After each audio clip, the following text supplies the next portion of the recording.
Yo el futuro del Cabañal lo veo muy esperanzador, ¿no? Ahora estamos en un momento en que vamos a construir futuro, vamos a mirar hacia adelante.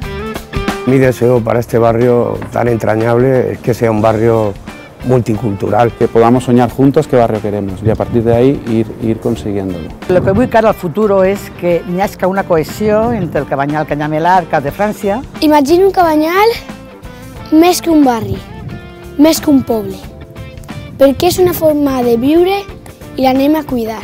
Yo sueño con un barrio en que todas las personas que quepan, que nadie sea excluido. Sueño con un barrio en el que se rehabiliten las fachadas, las fincas y se rehabiliten a las personas. Que seamos un referente para los demás barrios de la ciudad de Valencia. Un futur obert a la convivència de tot el món. Que podamos tener un proyecto común de barrio en el que hay muchas ideas, hay muchas propuestas, pero al final nos tenemos que poner de acuerdo las personas que trabajamos y que vivimos aquí en el barrio, qué barrio queremos. Y donde tengan cabida todas las personas.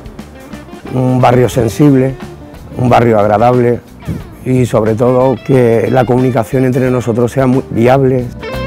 Imagino un Cabañal de todos para todos. Y en el cual la convivencia no sea un sueño, la convivencia no sea una utopía, sino sea algo real.